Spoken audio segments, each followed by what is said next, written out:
My bike is gay. I was biking with my family until all of a sudden I couldn't control my bike anymore. I felt a surge of dominance coming from the bike as we headed into a secret path. I was screaming and yelling at the bike to stop, but it wouldn't. We kept speeding down into the forest path. I decided enough was enough and jumped off the bike and realized I had no idea where I was. This is when I heard the bike creak and whimper almost like it was moaning out to me in a soft but lusting voice. Boy, hop back on me and continue riding. Remember how much fun we had. I told my bike no, I was done riding him and fed up with his stupid bike and his stupid frickin' voice. I yelled. So I sat there for about 15 minutes, but eventually I gave in and slipped back onto the crevice of the seat. That's a good boy, the bike creaked. I just wanted to go home, but my bike seat began morphing into a 12-inch and frickin' me in the butt. I was screaming, but nobody could hear me because me and the bike were in the middle of nowhere and my family probably forgot about me.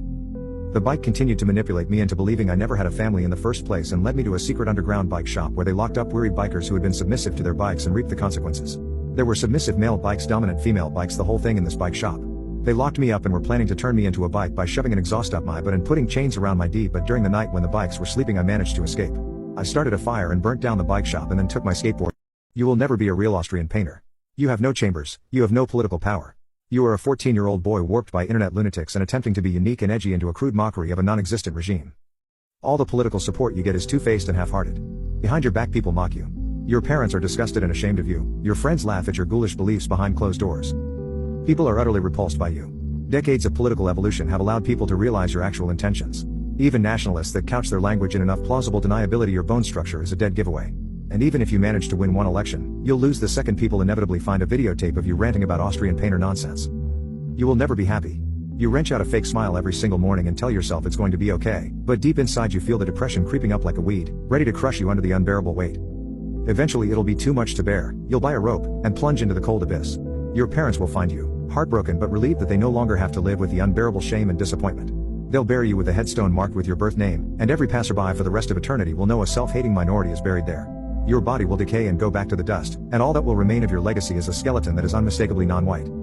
This is your fate. This is what you chose. There is no You are my sunshine, my only sunshine, I sing, cleaning nut off of my LeBron toy.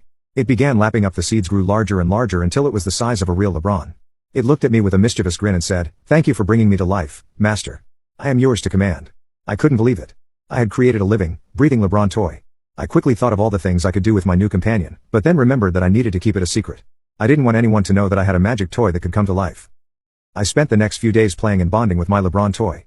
It was like having a real friend, but with the added bonus of being able to do amazing basketball tricks. I would show off to my friends, making them think I was just really skilled, but little did they know, I had a little magic on my side. One day, while we were playing, my LeBron toy suddenly stopped and said, "Master, I have a secret to tell you. I am not just any ordinary toy. I have been sent here to help you achieve your dreams of being a great basketball player." I was shocked. I couldn't believe that my favorite toy was actually a magical being sent to help me. From that day on, my LeBron toy became my personal coach. It would teach me new techniques and give me tips to improve my game. My skills on the court improved drastically and soon I was the star player on my school's basketball team. I knew I couldn't keep my LeBron toy a secret forever, so I decided to share its magic with my teammates. They were amazed and grateful for the help. Soon enough, we were the best team in the league, thanks to my magical LeBron toy. Years went by and I grew up, but my LeBron toy stayed by my side. It was like my lucky charm, always helping me achieve my goals and reminding me of where I started. And even though I didn't need its help anymore, we remained the best of friends. I will always be grateful for that fateful night when my LeBron toy came to life and changed my life forever. Who knew that a simple toy could hold so much magic and help me fulfill my dreams? Forgive English, I am Russia here, little time, have homosexual desires, very religion person. I never act to be gay with other men before. But after I am in America 6 weeks I am my friend together, he is gay also. He was show me American fashion and then we are kiss. We frick together. I never before now am tell my mother about homosexuality because I'm very shame. As I freaky deaky this American boy, it is very good to me, but also I am feel so guilty. I feel extreme guilty as I begin come. I feel so guilty that I pick up my telephone and call mother in Russia. I awaken her. It too late for stopping, so I am coming gay desires. I am very upset and guilty and crying, so I yell her, "I am come from frick, in Russia." She say what?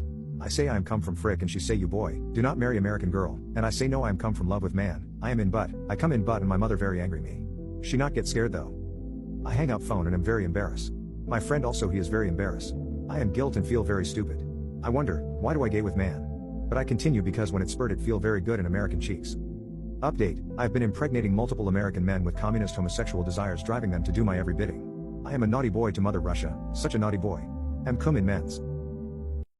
Last night at my mansion a lone wolf sigma, single, demon spirit with an angel heart, Bart Simpson edits, Papacita patrolling, Padre of the people, Femboy finder, Anita Max susser, Baca of Ohio, sassy sorcerer with a kind soul, submissive almavan femboy little Mexican boy Jack Lasate moan. solitary phoenix seeker, enigmatic seraph with a devilish grin, maverick melody maestro, cryptid connoisseur, queen bee rebel, cosmic wanderer in stardust boots, rogue samurai of cyberspace, spectral storyteller, sassy sorcerer with a kind soul, midnight dream weaver, neo-noir nymph with a silver tongue, chaotic inventor of dreams, magician of the twilight realms, echoes of a forgotten constellation, jester of the cosmic carnival, enchanting rhapsody rogue, digital pirate of the pixelated seas, moonlit mischief maker, celestial bard on a cosmic journey, wanderlust witch weaving wonders, whimsical time traveler, chimeric soul in a human vessel, serene siren of the starlit seas, eccentric alchemist of emotions, astral acrobat dancing on moonbeams, lone wanderer in the echo of forgotten realms, arcane architect of dreamscapes, ethereal enigma with a cosmic gaze, rebel rhapsody weaver, pixel pirate sailing the digital seas, celestial alchemist of emotions, whispering windswept wanderer, timeless troubadour of twilight, echoes of a distant constellation, quantum quest seeker, nebula nomad dancing through galaxies, oracle of the elusive eclipse, shadow shifter in the cosmic ballet, esoteric enchanter of the unseen.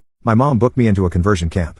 I ordered a pair of tight femboy shorts and a cute top that resembled the outfit of a popular waifu character to exude homosexual dominance over my dami mommy. Once my purchases had arrived, I couldn't resist trying everything on. As I looked at myself in the mirror, I couldn't help but feel a sense of satisfaction. I finally looked like a character straight out of my favorite anime. With my new outfit on, I began to act like a true waifu. I twirled around my room, speaking in broken Japanese, saying phrases like gamber gamber baka and watashi wa anata o aishiteru with exaggerated hand gestures.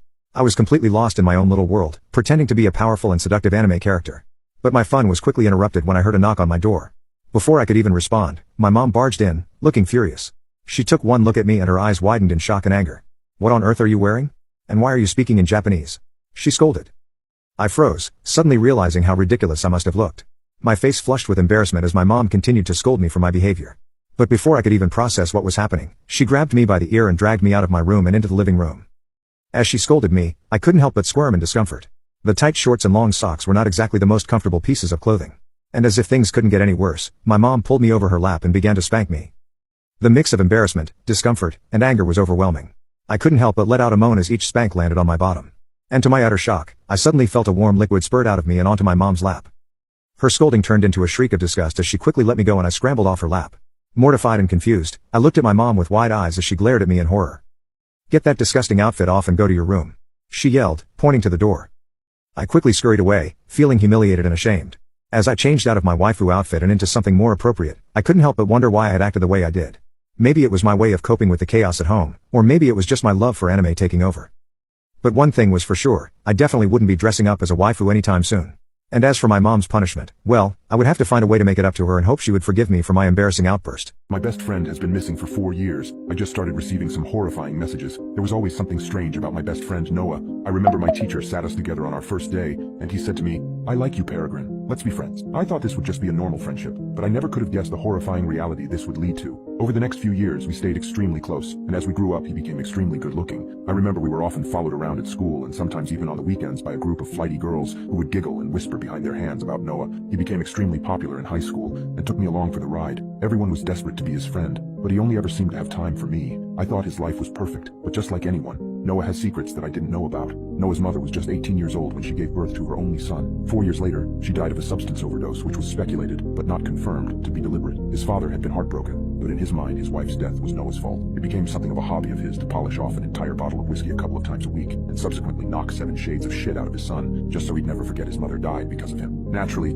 years of this kind of treatment took a mental toll on Noah, though nobody else would ever know it. On the nights that his father drank, Noah would come to my house, bashed up and bloodied, and cry in my arms until he fell asleep. Over the years, I begged him several times to tell someone, or to let me tell them, terrified of what his father would do to him if he was ever found out. Noah refused to go to any kind of authority, and swore me into silence about it as well. We were 18 years old when Noah vanished without a trace. I saw him on a Saturday night. We were at a party and sharing a joint on a bench in the host's backyard. Very casually, he told me he was going away for a bit in the morning. I assumed he meant the holiday, and had told him I hoped he had fun. He'd laughed there, and then surprised me by kissing me full on the lips. "You've been such a good friend to me, Rin," he told me. "I really do love you, mate. I'm gonna miss you." Baffled, I told him I loved him too, that missing me was silly when we'd see each other again very soon. There, he'd just given me a sad smile, checked his phone, and told me he needed to go. Watching him leave that party was the last time I or anybody else saw him. He made it home, but his father, paralytic drunk, passed out on the couch and didn't hear or see his return. When he went to check on him in the morning, he found Noah's room unusually tidy. Most of his belongings were gone, and so was he. No note, no indication of where he'd gone or with whom. Just gone. The police were contacted, of course. They were entirely unhelpful, stating that they'd put out an announcement that we were looking for him. But ultimately, at 18, Noah was an adult. He wasn't considered vulnerable. He was well without letting anybody know. and that was it. Noah had vanished.